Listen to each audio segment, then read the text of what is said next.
SilSol was an infamous high elo player in the North American League of Legends scene more than 10 years ago. He was notorious for taking heal ignite as his summoner spells and playing extremely aggressively, often to the detriment of himself and his team. Despite this though, he managed to hit rank 1 on the NA ladder, beating out multiple other pro players and even climbing almost a full 40 LP above 2nd place. However, after multiple nerfs to his playstyle, he mysteriously disappeared, never to be seen again in the League of Legends game. But that is until about a week ago when he signed up to play in Dantes' community tournament. However, this wasn't the same SilSol from 10 years ago. This was somebody else entirely.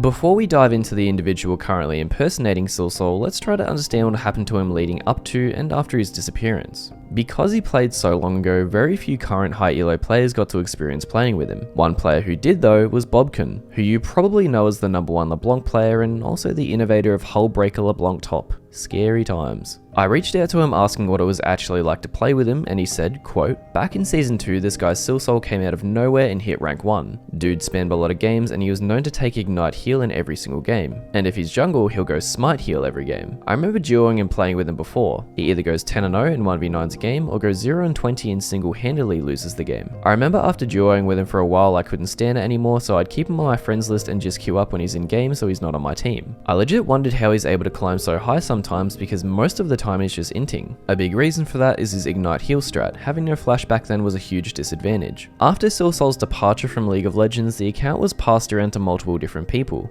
The exact date isn't known, but it's a safe assumption that anyone playing with SilSol after season 3 was not actually playing with the same individual who obtained rank 1. His social media accounts around this time mostly divulged into posting memes on Reddit. However, one of his replies mentioned that he still occasionally played on EU West. Given that in all of his bios it was stated he was Swedish and had shown to be fluent in the language on multiple occasions, it's probably fair to assume that at some point he'd moved back home. So if this was the case, why was SilSol's account still being spotted in games on the NA server after all of this happened?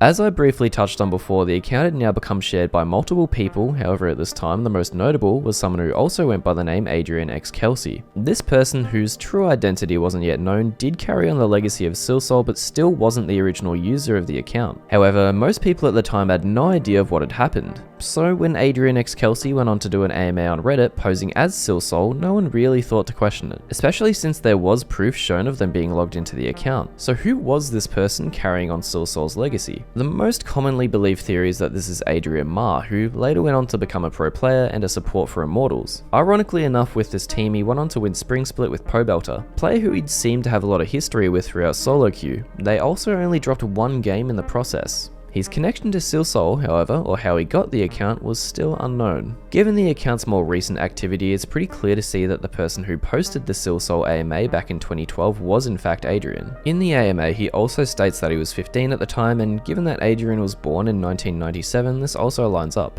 If this were the end of the story, it really wouldn't be that bad. Adrian carrying the legacy of someone who is presumably his friend or relative without causing too much trouble, and then becoming a pro player after it too. However, things were about to take a turn for the worst.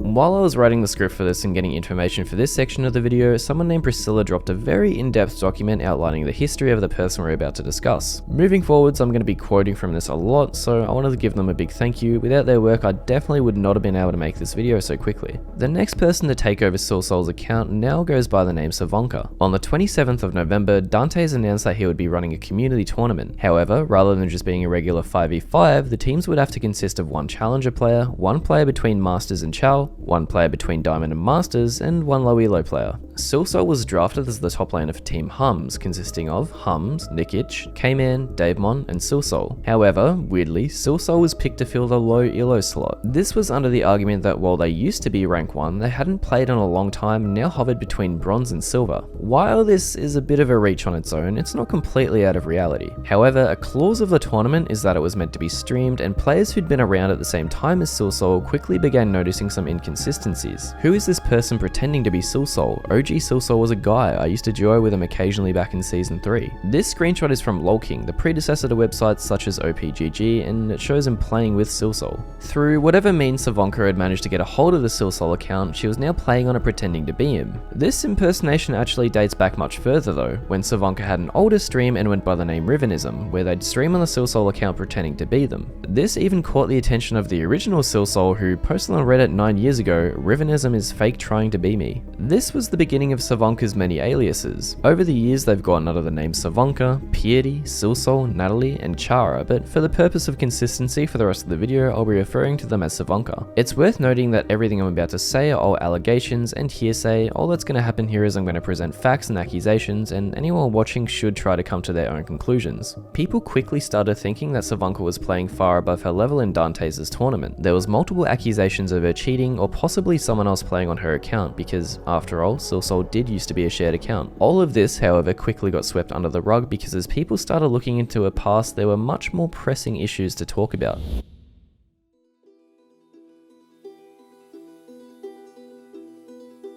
Savanka's past has included a slew of racist comments and slurs, posting pictures of animal abuse, transphobia, and other harassment targeted at minority groups. However, because this was back in 2017 and has been chalked up by Savanka herself as being in an edgy teen phase, I'm not going to focus on that, and instead I'm going to look at more recent occurrences. To understand everything going forwards, it's important to give a bit of context. Kaliak is a cult that emerged within the last few years based on racism and racist behaviors, promoting self-harm and anorexia, mainly preying on minors. There are a couple of people who were supposedly high-ranking members and leaders, but for now we're going to focus on one of the leaders called Mia. Mia was revealed in 2022 to be Charlotte Fang in this tweet here. Okay, full disclosure, I was Mia, and it's toxic baggage that's hurting the Milady community and poisoning the vibe. I apologize about trying to hide the past account. Kaliak then went on to create Milady, a set of NFTs with Mia at the head, which is what they were referring to in this tweet. There were a lot of accusations that Savanka is somehow tied to Kaliak and Mia for a couple of reasons. One, her alternate Reddit account which had the name SilSol Mia. This was however denied later on by Savanka on stream and palmed off as being purely chance.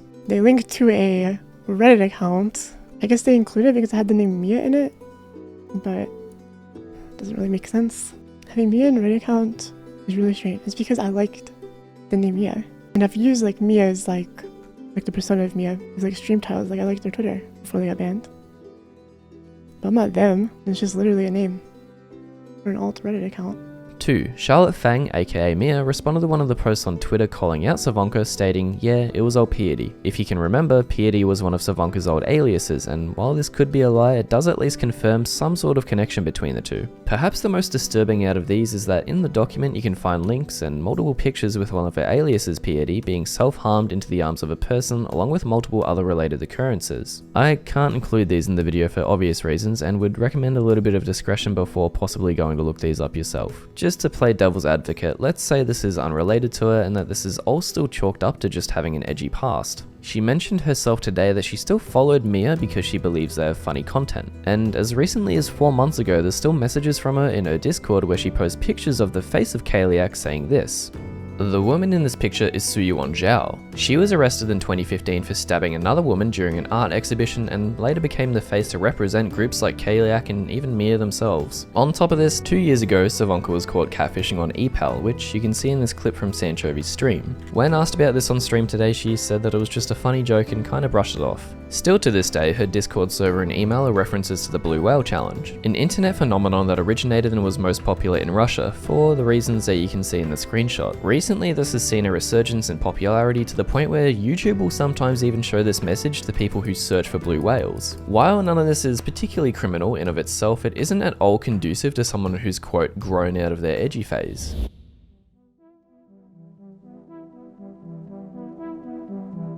So whatever happened to the real SilSol? While his socials have been mostly dormant since 2016, he did retweet this picture from Doublelift in 2019 of the old ranking system, back when SilSol was sitting in first place. After he stopped playing, he moved on to play Blade and Soul competitively for a while, hitting Diamond and 2100 plus ELO. He even had an appearance in a small StarCraft 2 tournament back in 2014. But apart from that, he's for the most part stayed off social media. That is, until about 4 hours ago. You might remember this Reddit comment that I mentioned earlier in the video. Well, the actual SilSol, who hasn't really posted anything in over 5 years, decided to come back and respond to this. Quote, "Very true, I was kinda shocked when I saw this person playing under my name. I was messaged by my old friends that some Russian girl tries to be me, and she did this years ago as well. At the very least, I think it's safe to say that it's a shame a name as legendary as SilSol's has been tied up in this whole situation. I believe the behaviour displayed would go past what most people consider an edgy teenage phase, but no one is perfect, and I'd also like to think that people aren't still being hurt by the actions of this individual or anyone around them. Regardless of who's in the wrong or in the right in this video, it's clear that real people have been affected by the actions of individuals shown, even if Savanka wasn't tied into it all. So I'll be donating whatever ad revenue this video makes to the Trevor Foundation, which is a non-profit for trans and other marginalized communities. Thank you for watching, I hope this video helped shed some light on the situation, and I'll see you next time.